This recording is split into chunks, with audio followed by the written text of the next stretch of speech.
La clase de hoy pertenece a la dimensión estratégica. Les recuerdo, la dimensión estratégica es la segunda dimensión del proyecto de investigación. La primera dimensión, la dimensión epistémica o epistemológica, aquella en donde nosotros descubrimos e identificamos qué es lo que nosotros queremos conocer. En esta segunda dimensión, en la estratégica, lo que vamos a definir es cómo lo vamos a llevar a cabo. Por eso se denomina estratégica. De todas las estrategias que tiene el investigador, va a elegir aquellas que se acoplen mejor a el objeto de investigación, al enfoque y a los tipos de investigación que tiene. Entonces, como nosotros tenemos que conocer claramente cuáles son los enfoques, el enfoque que tiene nuestra investigación y los tipos o la clasificación de la investigación en sí, lo que vamos a hacer es recordar la clase de enfoques y iniciar con recordar la clase de enfoques y la clasificación de la investigación, de los tipos de investigación. En cuanto a los enfoques, la lógica más difundida es la cuantitativa y la cualitativa. Difícilmente en ciencias sociales prevalezca una sobre otra, es decir, que sea el 100% cuantitativo o 100% cualitativo, sino que seguramente vamos a estar en un enfoque mixto, que es aquel enfoque en donde encontramos las dos partes. Mixto, que puede ser cuantitativo o cualitativo, cuando predomina el cuantitativo, o cualitativo o cuantitativo, si el que predomina ya es el cualitativo. Algunos autores lo definen de esta manera, mientras que otros autores lo definen como mixto cuando encontramos el 50% cuantitativo y el 50% de un enfoque cualitativo, que de nuevo les recuerdo es bastante difícil encontrar este porcentaje, ¿no? Bueno, el enfoque cuantitativo es aquel enfoque que tiene un razonamiento deductivo. ¿Por qué se denomina que tiene un razonamiento deductivo? Porque parte de una afirmación que nosotros consideramos verdadera. Y luego vamos a ir a nuestro campo de estudio para observar los casos particulares que se van presentando y ratificar o bien refutar esa verdad que consideramos como cierta. Por eso les recuerdo que en este enfoque planteamos definiciones de hipótesis en base a una teoría y luego íbamos al campo de estudio a refutarlo o no. El segundo enfoque, bueno, el enfoque cuantitativo es un enfoque también que está guiado por teorías que ya son ciencias, ¿sí? Y se utilizan más que nada este tipo de técnicas estadísticas en el cuanti. Ahora, si vamos al enfoque cualitativo, es aquel que, a diferencia del cuanti, que era deductivo, tenemos un razonamiento inductivo. ¿Por qué se denomina inductivo? ¿Qué significa esto? Que nosotros lo que hacemos es ir al campo en realidad, observamos los fenómenos que se van repitiendo y luego, en base a eso, vamos a buscar generalizarlo. Por lo tanto, es un enfoque donde nosotros no habíamos planteado hipótesis, sino que les recuerdo que en la dimensión epistémica definíamos anticipaciones de sentido. Entonces, elegir si yo estoy ante una investigación del tipo cuantitativo o del tipo cualitativo va a depender de cuál es aquel que predomina. Bien, y va a depender, por supuesto, del objeto de investigación, o sea, de toda la dimensión epistémica, que yo ya lo planteé y ya lo fui definiendo. Ahora bien, si bien existen diferentes tipos de clasificación de las investigaciones, nosotros vamos a ver tres tipos de clasificaciones. La primera, de acuerdo a la finalidad; la segunda, según las condiciones del contexto, es decir, las condiciones en las cuales se presenta el fenómeno; y la tercera es de acuerdo a la dimensión temporal. De acuerdo a la finalidad, o también se denomina de acuerdo al alcance, la primera columna, encontramos la investigación del tipo exploratorio, explicativo, descriptivo y correlacional. Exploratoria es aquella investigación que utilizamos cuando existe muy poco conocimiento sobre nuestro objeto de investigación. Aquí predominan instrumentos que no son estandarizados y, por lo tanto, como lo que buscamos es obtener algunos datos, lo que utilizamos son procedimientos abiertos de recolección de la información. Entonces recordemos, el primer punto del exploratorio es cuando o hay muy pocos datos o hay una total inexistencia de conocimiento sobre mi tema, objeto de la investigación.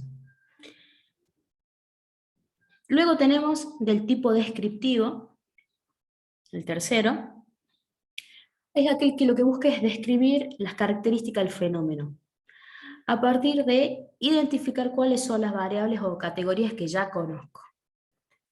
El correlacional es aquel donde yo ya tengo identificadas las variables, y lo que voy a buscar es conocer cuáles son las relaciones que existen entre esas variables. Y por último, el explicativo es aquel tipo de investigación que crea un nuevo conocimiento. ¿Bien? Entonces, el exploratorio, casi nada de conocimiento. El descriptivo, busco identificar las variables y describirlas. El correlacional, quiero conocer la relación que existen entre estas variables. Y el explicativo, donde sí ya busco crear un nuevo tipo de conocimiento. El segundo tipo de clasificación, de acuerdo a las condiciones del contexto, es de acuerdo a las condiciones de presentación de los fenómenos. Bien, ¿qué significa esto? Yo voy al campo, voy a hacer la observación de mis fenómenos. ¿Yo puedo manipular estas variables o no las puedo manipular las variables? Si yo busco predecir un comportamiento de las variables, generando condiciones particulares y modificándolas, estoy ante un tipo de investigación experimental. Si por el contrario, yo lo que hago es tomar tal cual se presentan los fenómenos, estoy ante un tipo de investigación observacional. Entonces, ¿qué hago yo en esta situación? Voy al campo, observo para describir y explicar los fenómenos tal cual se presentan. No manipulo para nada las variables. El tercer tipo de clasificación que tengo es de acuerdo a la dimensión temporal. Algunos autores solamente lo clasifican en transversal y longitudinal. Nosotros vamos a seguir la clasificación de acuerdo a lo que nos dice Johnny Urbano, que la dimensión temporal la clasifica en investigación transversal, longitudinal y transeccional. Por ahí es muy común mezclar o confundir lo que es en realidad la investigación transversal con la transeccional, pero son cosas muy diferentes. La investigación transversal es aquella que nosotros presentamos una medición de todos los casos de estudio en un solo momento.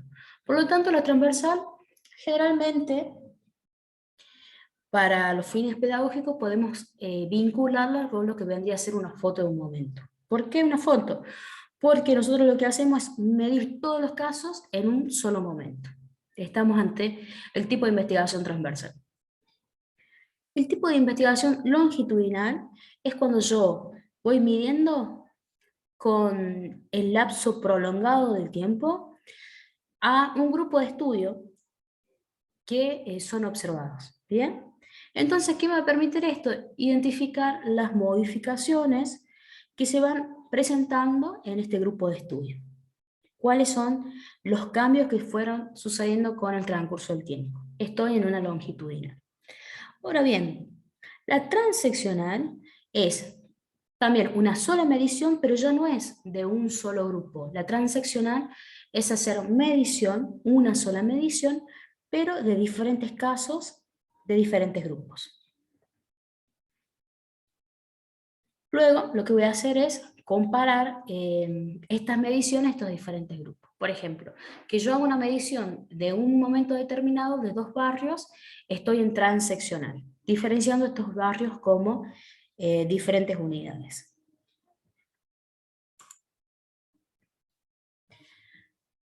Ahora bien, otro punto que también es muy importante que logren identificar antes de llegar puramente a hablar de la dimensión estratégica es pensar esto que ya habíamos charlado un poco, ¿no? ¿Cómo voy a convertir estos conceptos que tengo en mi mente en variables?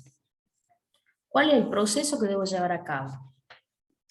¿Cómo estos conceptos, cómo esta teoría, cómo lo que observo empíricamente lo voy a traducir a variables?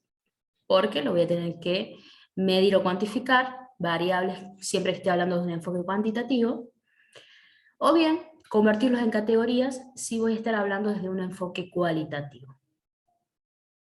¿Dónde voy a identificar las variables o las categorías? En el problema de investigación. Por lo tanto, yo la dimensión epistémica, cuando definí lo que es mis preguntas orientadoras, cuando definí mis objetivos específicos, de allí puedo ir identificando las variables y las categorías o subcategorías para luego convertir en ítems o bien en indicadores a mi variable.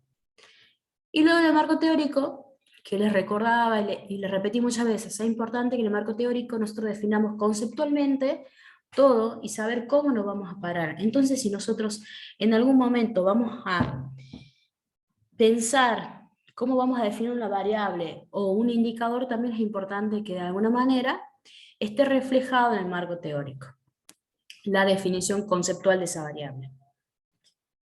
Por lo tanto, recuerden, ¿desde dónde o en qué lugar tengo que posar la mirada para poder identificar las variables desde un enfoque cuantitativo o las categorías desde un enfoque cualitativo? En mi problema de investigación, en mis preguntas orientadoras, mis objetivos específicos. Ahí yo voy a tener que identificar las variables que presenté.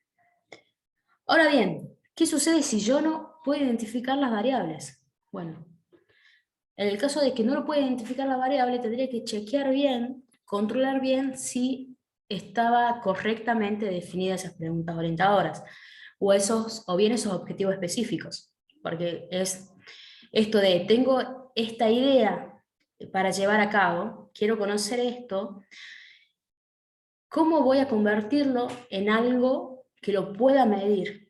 Bien, en algo que yo lo pueda valorar de alguna manera. Ese paso es fundamental. No solamente para la herramienta de recolección de datos, donde yo voy a tener claramente identificado cuáles son mis variables, o bien las categorías que me interesa recolectar, los datos que yo quiero obtener, sino también luego para su respectivo análisis y conclusiones. Vamos a ver un ejemplo de investigación cuantitativa. Les dije, si yo estoy parado desde una investigación cuantitativa, de un enfoque cuantitativo, lo que voy a buscar es operacionalizar y convertirlos en variables. Aquí les puse un ejemplo. El problema general, la pregunta general es cómo determinar la calidad de vida de los habitantes de XX, pueblo XX, como base para desarrollar un plan de desarrollo económico y social de la comunidad. Identifiqué dos objetivos específicos. El primero, describir las características actuales de la calidad de vida de los habitantes de la comunidad a estudiar en función del IDH a través de los componentes esperanza de vida, logro educativo e ingresos económicos. Recordemos que lo que buscamos es identificar las variables. Segundo objetivo específico, proporcionar alineamientos que sirvan como base para desarrollar un plan de desarrollo económico. En el primer punto, en el primer objetivo específico, voy a tener como variable visión de calidad de vida. Describir las características actuales de la calidad de vida. Luego, a esta calidad de vida, a esta variable, ¿cómo la voy a convertir? ¿O a través de qué indicadores lo voy a poder medir? Bueno, ya lo tengo acá, esperanza de vida, logro educativo e ingresos económicos. Pero ya lo vamos a ver un poco más claro en el cuadro de la siguiente presentación. El segundo objetivo específico es proporcionar alineamientos que sirvan como base para desarrollar un plan de desarrollo económico. La variable acá va a ser desarrollo económico. Bien.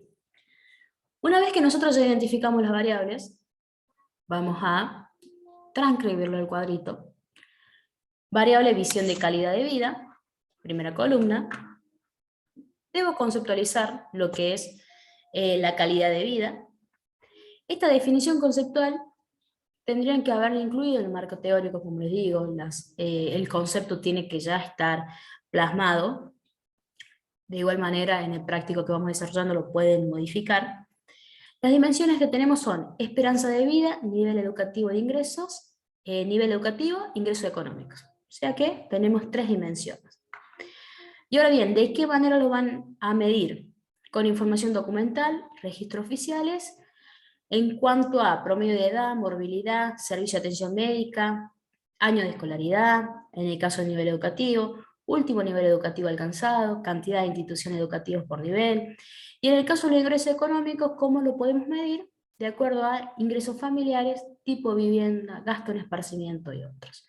Entonces, claramente, encontrándonos en un enfoque cuantitativo, donde, como les dije, yo lo que hago es plasmar una verdad, y luego voy, algo que yo considero en realidad una verdad cierta, y luego voy a mi campo a refutarlo o no, voy a identificar las variables para responder a esas preguntas orientadoras en base a los objetivos específicos, de donde yo puedo obtener las variables, definí variable, conceptualmente lo definí en la segunda columna, identifique las dimensiones que están relacionadas a esa variable, en mi caso es calidad de vida, y luego definí de qué manera yo lo voy a poder medir. Entonces, de la primera columna de variable hasta la última columna que se convirtió en un indicador, trasladé mi objeto de investigación, lo convertí en variable, y a toda esta definición conceptual, esta idea que estaba de querer saber, identificar en este punto cómo determinar la calidad de vida de los habitantes de XX como base para desarrollar un plan de desarrollo económico y social de la comunidad. ¿Cómo defino entonces calidad de vida? ¿De qué forma lo voy a medir? Identifiqué dimensiones, 3, y luego la convertí en indicadores. O bien, definí de qué manera la voy a operacionalizar a esa variable. Vamos a ver un ejemplo desde un enfoque cualitativo. Aquí les indiqué un objetivo específico, identificar estrategias didácticas que promueven el pensamiento crítico y la cooperación. Bien, la categoría, acá lo llamamos categoría en un enfoque cualitativo, miren, en un enfoque cuantitativo lo denomino variable. Categoría. La categoría que identifico es pensamiento crítico y cooperación. Bien, ¿cuáles son las subcategorías? Aprendizaje, cooperación, resolución de conflictos. Definición conceptual, también tiene su definición conceptual. Y por último, ¿cómo lo voy a operacionalizar? Se valora por medio de la observación de los procesos de interacción, liderazgo y comunicación. Muy bien, entonces, este objetivo específico de identificar estrategias didácticas que promuevan el pensamiento crítico y la cooperación, estas estrategias, de nuevo, que promuevan el pensamiento crítico y la cooperación, identificando cómo la categoría cooperación y pensamiento crítico se convierte en de qué manera yo la voy a medir, es a través de la observación de los procesos.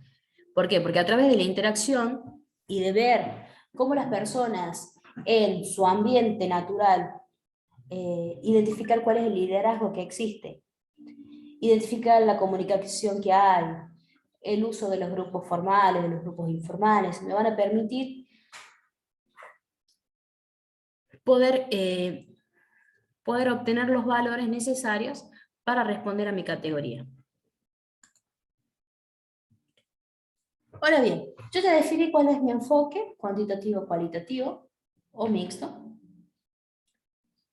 definir cuáles son los tipos de investigación que tengo desde la función, de acuerdo a la finalidad, perdón, de acuerdo a las condiciones del contexto, de acuerdo a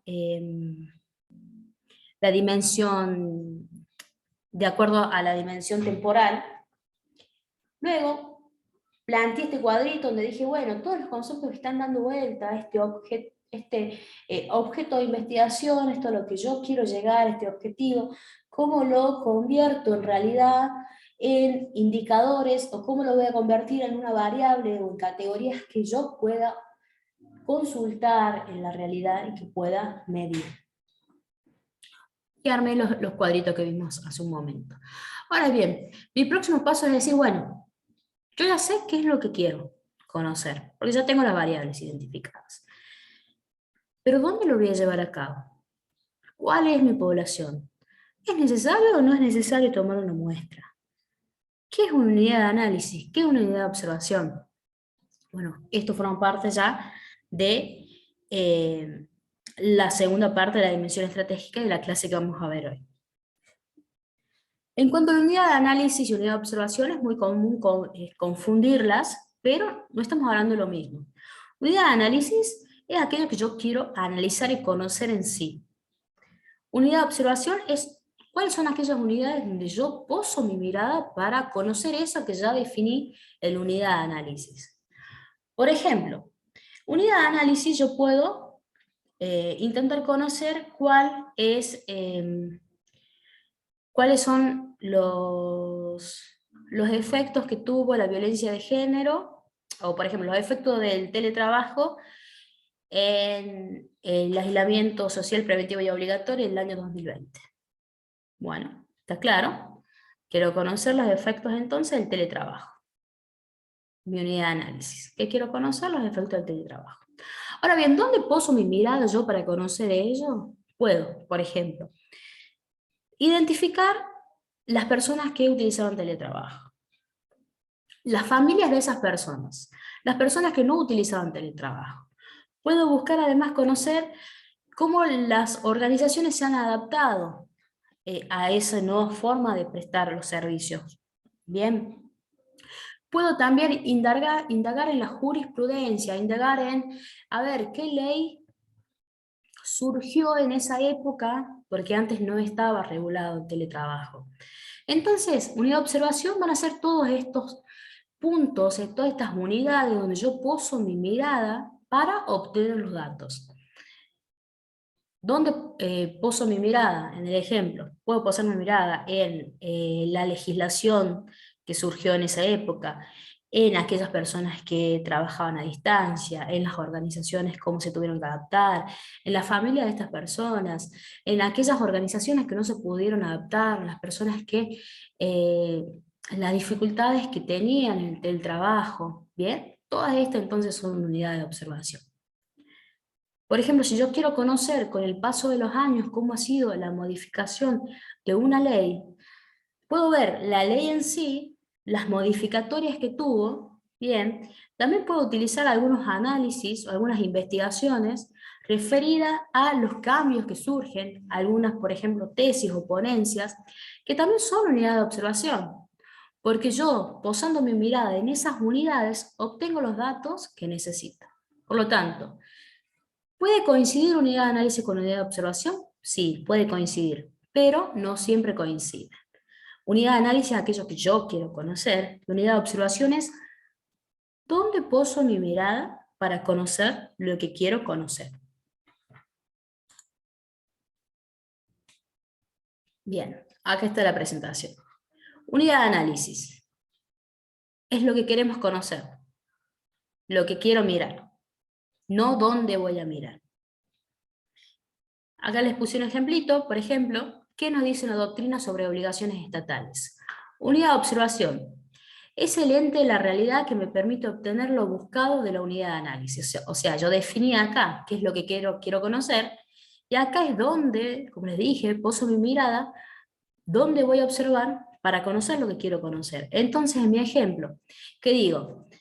El ejemplo es, ¿qué nos dice una doctrina sobre obligaciones estatales? Mis unidades de observación van a ser textos, jurisprudencias, leyes, personas, instituciones, ¿bien? Tengo diferentes unidades de observación. Pero en todas ellas yo voy a indagar para poder responder a esta pregunta, a esto que quiero conocer, que es qué nos dice la doctrina sobre obligaciones estatales. En este ejemplo estamos hablando de una unidad de análisis que no es igual a la unidad de observación. Ahora, también les puse un ejemplo donde coincide la unidad de análisis con la unidad de observación.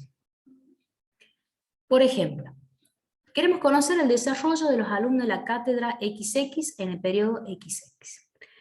Unidad de análisis, el alumnado. Unidad de observación, el alumnado. Ahora bien, si yo además quiero ver, conocer el desarrollo de estos alumnos en este periodo, también puedo añadir otras unidades de observación que son, por ejemplo, las grabaciones en línea.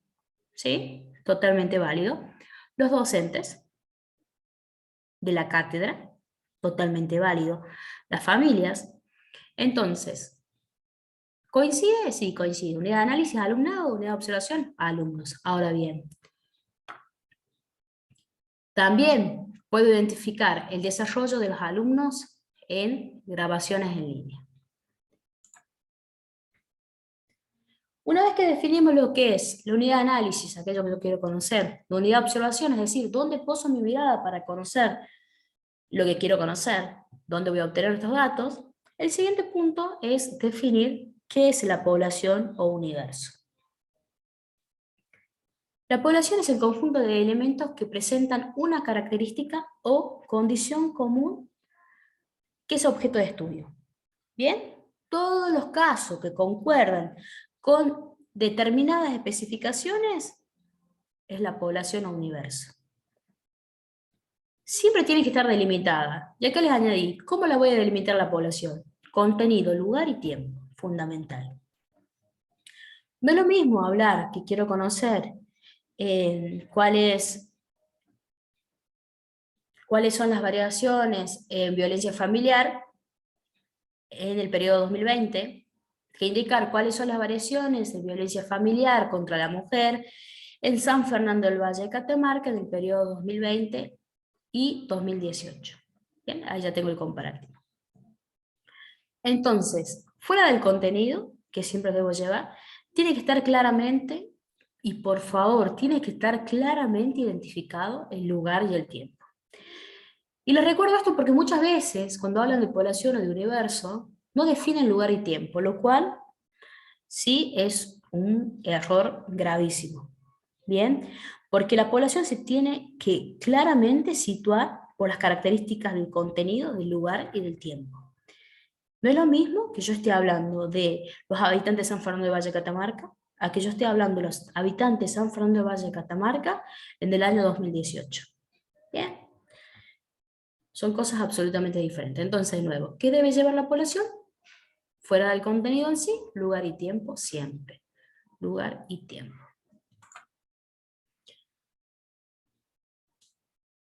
Ahora bien, vamos a hablar un poquito de lo que es la muestra. ¿Bien? Y los tipos de muestreo que utilizamos y cómo podemos conformarla esta muestra. Antes que nada es importante recordarles que no siempre utilizamos muestras, pero en la mayoría de las situaciones sí vamos a utilizar muestras. ¿Por qué? Porque no solamente estamos utilizando menos recursos, sino que también tenemos una economía del tiempo. Entonces, las muestras nos sirven por economía de tiempo y por economía de recursos. Es esto que hablábamos en la primera clase. Recuerden siempre, yo tengo un equipo de investigación, yo tengo un tiempo determinado para presentarlo, yo tengo recursos y tengo un presupuesto al cual me tengo que amoldar para responder a este objeto de investigación. Bien, ¿cómo lo llevo a cabo? Porque ahora, una vez que yo defina, después de definir unidad de análisis, de observación, de definir población y decir, bueno, ahora bien, ¿cómo lo voy a llevar a cabo? ¿Voy a aplicar toda mi investigación en la población o voy a ir directamente a aplicarlo en la muestra?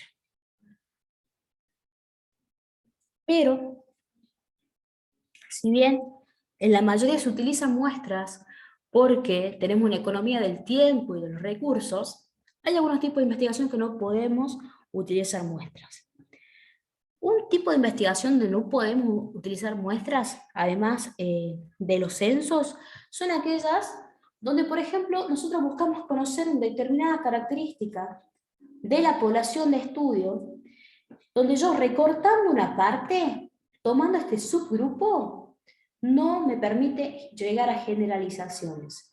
Un ejemplo claro de esto es conocer la motivación de un equipo. ¿Bien? Si yo quiero conocer la motivación de la dirección XX,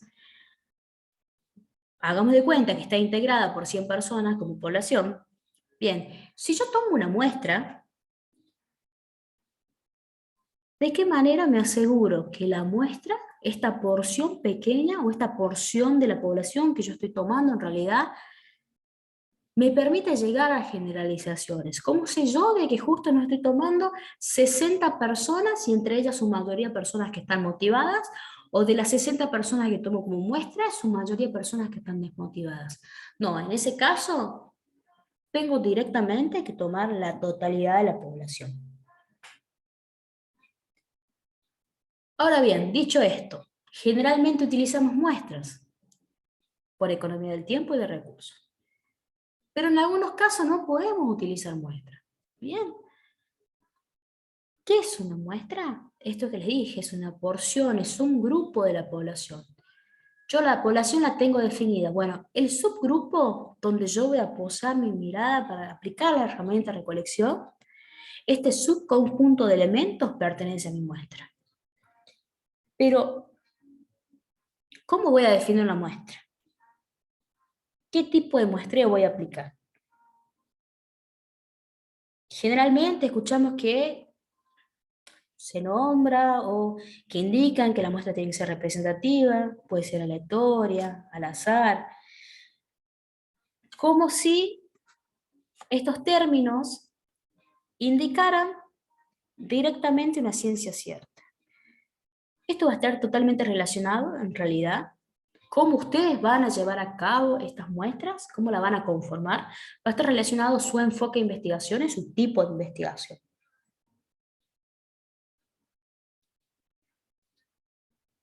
Si bien todas las muestras tienen que ser representativas, tenemos dos tipos de muestreos: el muestreo probabilístico y el muestreo no probabilístico.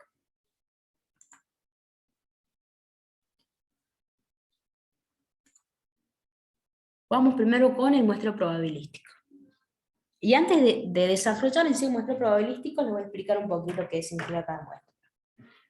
El muestreo probabilístico es aquel en donde todas las personas, ustedes imaginen, tienen una población, vamos de nuevo. Ustedes tienen toda esta población. Bien, de toda esta población yo quiero tomar este triángulo, bien, como muestra. ¿Cómo lo conformo, cómo lo confecciono este triángulo? Si toda la población, todas las personas tienen la misma probabilidad de ser elegidas, estamos ante un tipo de muestreo que se denomina probabilístico, es decir, todos tienen la misma probabilidad de ser elegidos. Después yo podré aplicar un muestreo aleatorio simple, estratificado, conglomerado, y voy a conformar las muestras. Pero todos ellos tienen la misma probabilidad inicialmente. Y por otro lado tenemos el muestreo no probabilístico, que es aquel muestreo donde yo como investigador voy a conformar la muestra de acuerdo a determinadas características, o porque considero que esas unidades de observación tienen alguna característica que tiene mucha importancia en mi investigación para responder a mi pregunta. Este tipo de muestreo se denomina no probabilístico o bien muestreo decisional.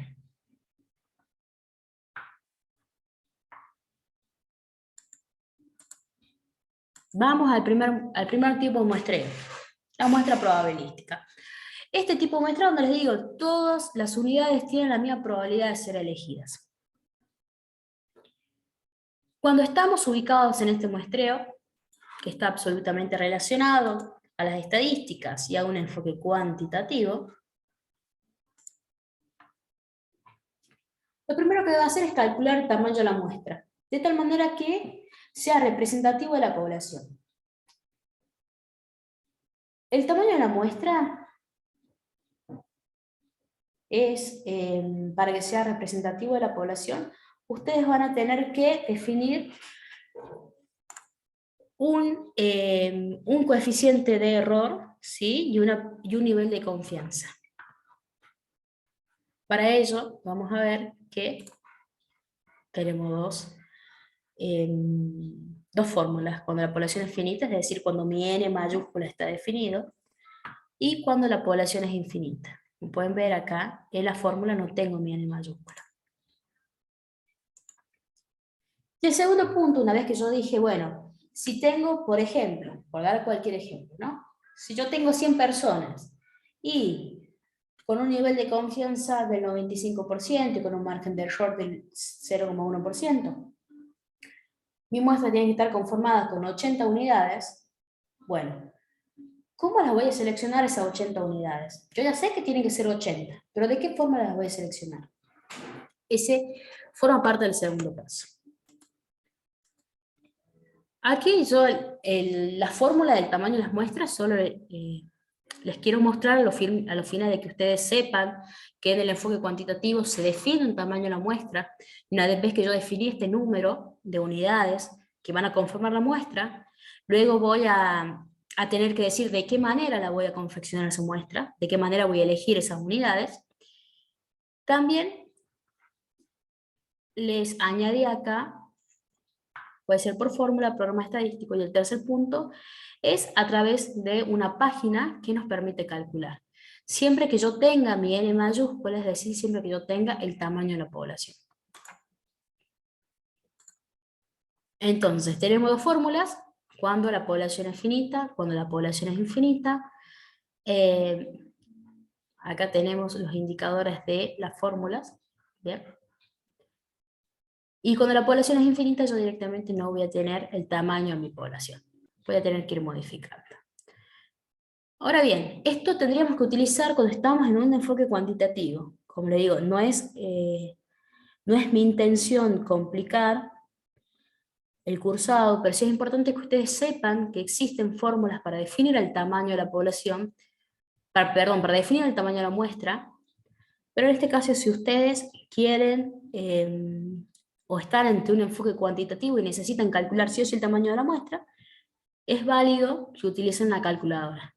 Bien, en la página directamente ustedes ponen el tamaño de la población y de acuerdo al error permitido, al margen de error permitido y al nivel de confianza que ustedes quieren, les va a dar un tamaño de muestra.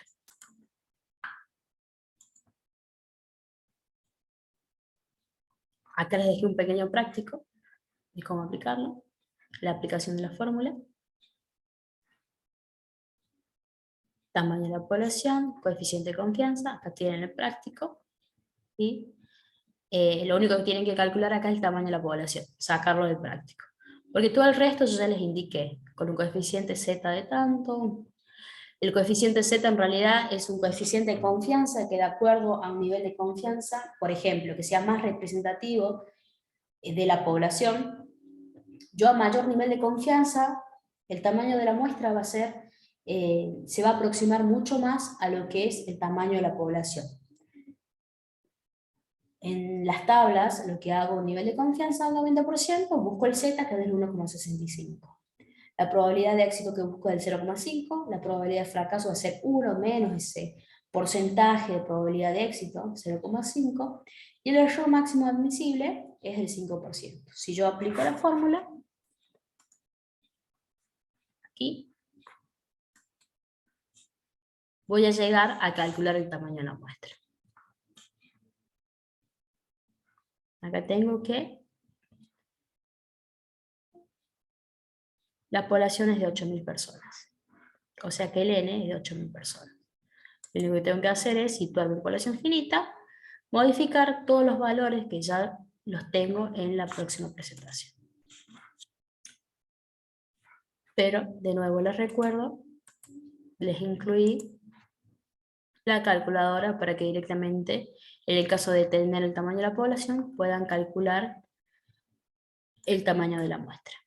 Una vez que yo ya definí este tamaño de la muestra y dije, bueno, de 100 personas, voy a tomar, de 100 personas que es mi población, necesito tomar una muestra de 80 unidades, voy a tener que identificar de qué manera voy a elegir a estas 80 personas, o a estas 80 unidades en realidad.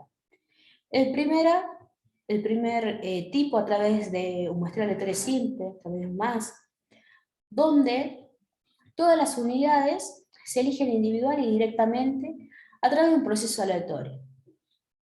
Todas tienen la misma probabilidad de ser elegidas. Podemos indicarlo en un programa estadístico donde nosotros calculemos en una tabla la unidad 1, la unidad 2, la unidad 3, la unidad 4. Y luego aleatoriamente, como en un estilo tómbola, ¿sí? Identifique y defina las 80 unidades. Pensar, por ejemplo, ¿sí? Lo que sería poner, por ejemplo, 100 papeles en una bolsa y sacar 80 al azar. ¿Por qué? Porque todas esas 100 personas, esas 100 unidades, tenían la misma probabilidad de ser elegidas. Y yo de esas 100 por azar saqué 80. El segundo tipo es el tipo de muestra estratificada. O sea, en el primero todos tenían la misma probabilidad de ser elegidos y yo no hice ningún trabajo previo de diferenciar o agrupar aquellas características comunes. Bien, no hice ningún trabajo. Mientras que en el muestreo estratificado existen estratos homogéneos, bien, grupos que crea el sí el investigador, a diferencia del muestreo conglomerado, que son grupos que el investigador no los crea. Entonces, en la muestra estratificada, ¿qué hace el investigador? Identifica determinada característica que quiere que tengan todas las unidades y las agrupa por características. Por ejemplo, si queremos separar en grupos, o en realidad en estratos, de acuerdo al ingreso medio de la familia. Entonces tendremos de 0 a 30.000 un grupo, de 31.000 a 60.000 otro grupo, ¿bien? Y así podemos identificar varios grupos. ¿Qué características tienen los estratos? Los estratos son homogéneos, ¿bien? El investigador lo creó ese estrato. O sea que esas personas tienen esta característica que yo quiero conocer igual. El muestreo no conglomerado son aquellos que ya están divididos naturalmente. Ustedes piensan en conglomerados, ¿sí? El investigador no va a armar estos conglomerados, ya se presentan en la realidad.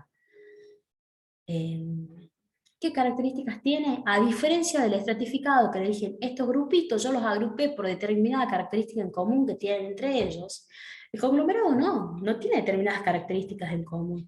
Ya se presentan los conglomerados y tiene la característica que entre ellos, ¿sí?, no tienen algo en común en sí. Alguna característica que el investigador quiera que se agrupen en común.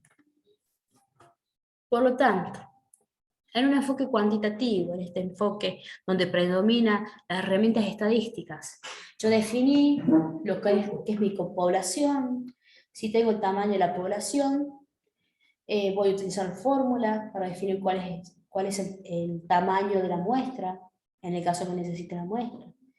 ¿Mi investigación me permite utilizar muestra o no me permite utilizar muestra? No me permite utilizar muestra, tengo que trabajar con toda la población. ¿Puedo trabajar con una muestra? Bien, ¿cuál es el tamaño de esa muestra?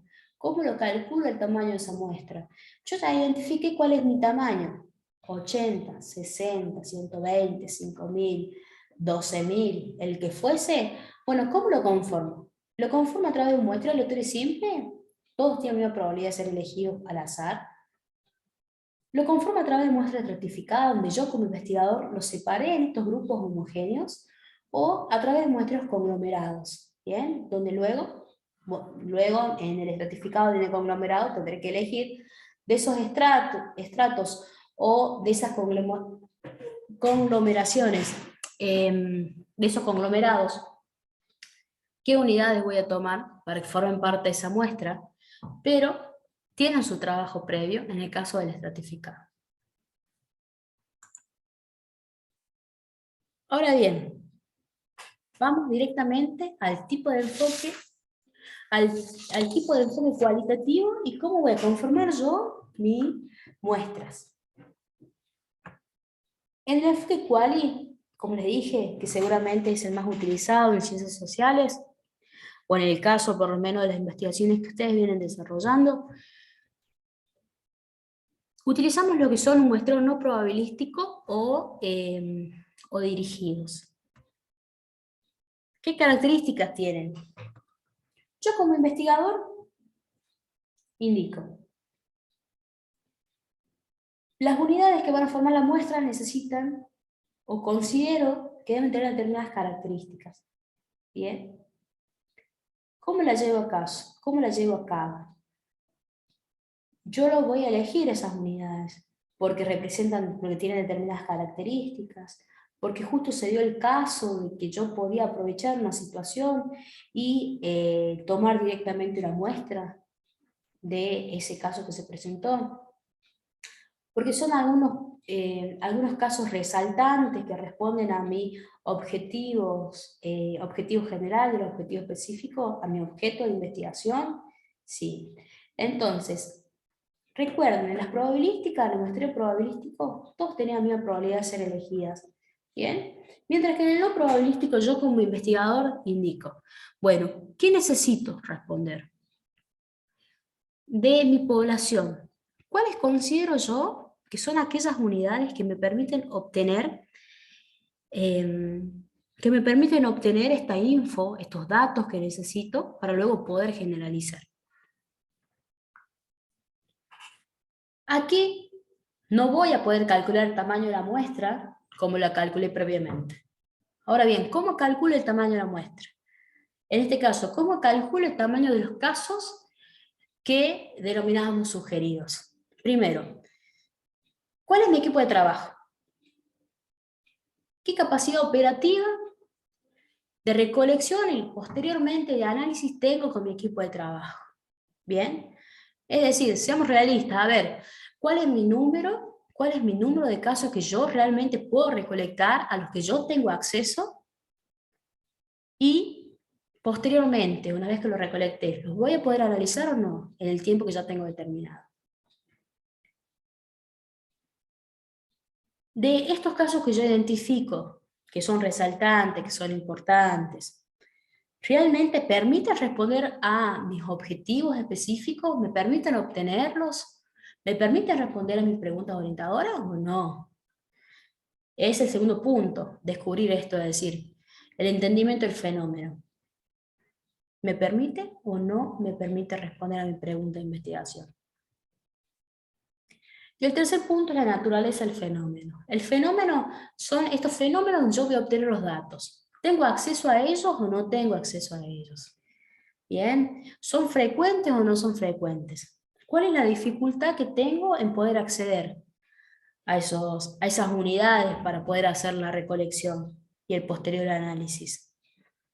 ¿Me va a llevar tiempo? ¿No me va a llevar tiempo? ¿Tengo que solicitar eh, algún permiso? ¿Sé que voy a poder acceder o no? Bueno, de esto va a depender de definir cuál es el número de los casos sugeridos.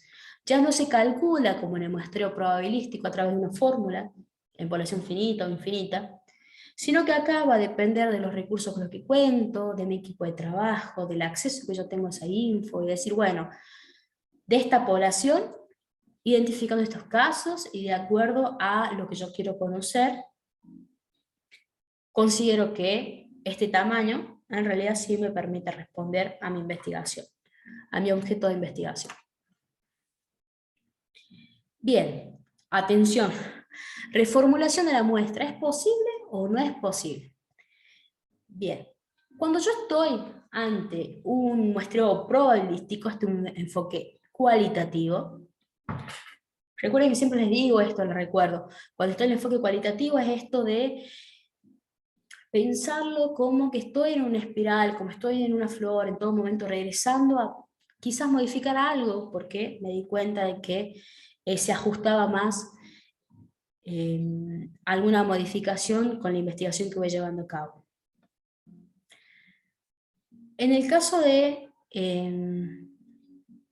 que yo defina, por ejemplo, en el punto anterior, yo considero que de 100 personas, con 30 personas que elijo por determinadas características, puedo responder a mi pregunta, a mi objeto de investigación, a mi pregunta de investigación.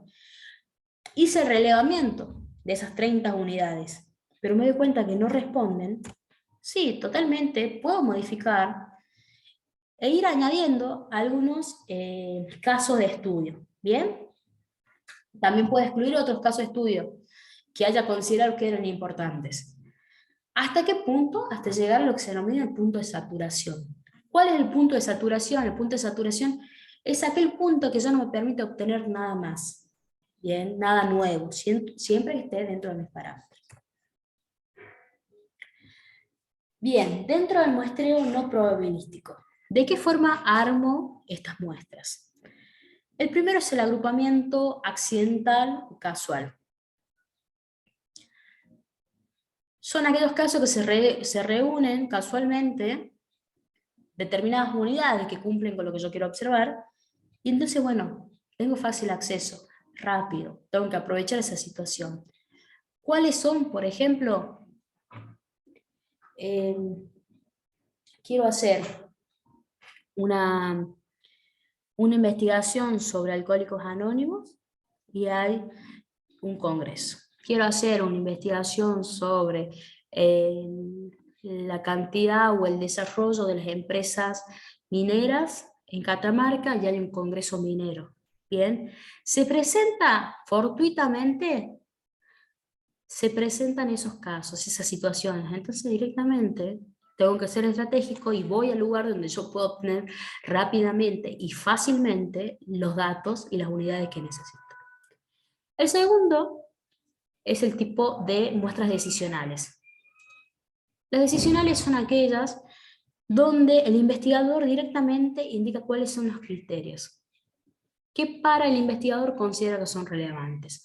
Bien, quiero conocer, por ejemplo, cuáles son los casos de femicidio y considero que realizar una investigación a los familiares de femicidio del año 2020 en San Fernando Valle de Catamarca, y considero que hacer el relevamiento a los familiares de las víctimas tal, y tal, que representan o que me permiten a mí llegar, quizás no a una generalización, difícilmente, pero poder acceder a info que es relevante, entonces yo los defino. Dije, estas personas cumplen con esta característica, son casos importantes, son casos críticos, son casos relevantes, tomo a estas personas como parte de mi muestra, o a estas unidades como parte de mi muestra. El muestreo por cuotas es cuando el investigador de antemano indica cómo se va a ir conformando la respuesta, las muestras. Bien, entonces yo digo, por ejemplo, ustedes imaginen que voy indicando, necesito 60 personas, 60 mujeres, 60 personas, de las 60 personas necesito 40 mujeres, de las 40 mujeres, 38 que tengan edad entre 30 y 35 años. Bien, quedan 2 mujeres con edad de 40 a 45 años. Bien, ¿qué significa esto? El investigador, por cuotas, mujeres de la población, mujeres, en rango etario tanto, bien, va indicando cómo va a ir conformando la muestra. Y por último tenemos la muestra de expertos. Son aquellas muestras donde yo tomo directamente a los informantes clave. Bien, ¿cuáles son los informantes clave a los cuales yo le voy a aplicar mi herramienta de recolección y su posterior análisis de datos? ¿Por qué son importantes los informantes claves? Porque son este tipo de informantes que tienen acceso a info que normalmente no cualquiera tiene. Bien, entonces retomemos. En el muestreo no probabilístico, que es este tipo de muestreo donde, profe, ¿cómo calculo el tamaño? Y el tamaño lo calculas. Primero que estás en un enfoque cualitativo. Calculas el tamaño ya no aplicando fórmulas como en el muestreo probabilístico con un enfoque cuantitativo, sino que en este muestreo no probabilístico lo vas a calcular de acuerdo a tu equipo de trabajo, de acuerdo al tiempo, de acuerdo a los recursos, al acceso a la información. Bien. Una vez que yo definí cuántas unidades considero que responden, ¿se pueden modificar? Sí, habíamos dicho que se pueden modificar si yo veo que tomé los casos que considerabas que iban a responder y no responden a mi objeto de investigación, puedo sumar nuevas personas, ¿bien? O unidades. ¿Cómo conformo estas muestras? Accidental o agrupamiento casual, en este caso que justo se da algún evento, ¿bien? O el agrupamiento de estas personas, y como les dije, estratégicamente puedo ir a tomar rápidamente y fácilmente, tomarlos o hacer observaciones de esos fenómenos. Muestreo decisional, donde el investigador dice, bueno, yo elijo quiénes van a ser las personas o las unidades que forman parte de mi muestra, porque cumplen con este criterio que va a responder a mi objeto de investigación. Muestreo por cuota, donde por cuotas van eligiendo. El primer punto que yo necesito como investigador es que sean 80 personas, pero de las 80, 60, la cuota de 60 personas, mujeres, de esa cuota, necesito que la conformación de 60, ya sea, por ejemplo, por rango etario, ya sea por poder adquisitivo, ¿bien? Entonces, el investigador lo que hace es ir definiendo de antemano la cantidad de casos que necesita, pero con alguna característica en especial. Y por último, la muestra de expertos, que es la muestra de los informantes claves. ¿Cuáles son los informantes clave? ¿Cualquier informante clave? No. Informantes clave son aquellos que tienen acceso a info, ¿sí? O que conocen a fondo la característica del fenómeno. Bien, acá les dejé ejemplos que ya fuimos viendo en el cuadro anterior, que lo vean tranquilamente, de por cuotas. Bien, el muestreo no probabilístico por cuotas, informantes clave y casual. Bueno, ya acá termina lo que es nuestra dimensión estratégica.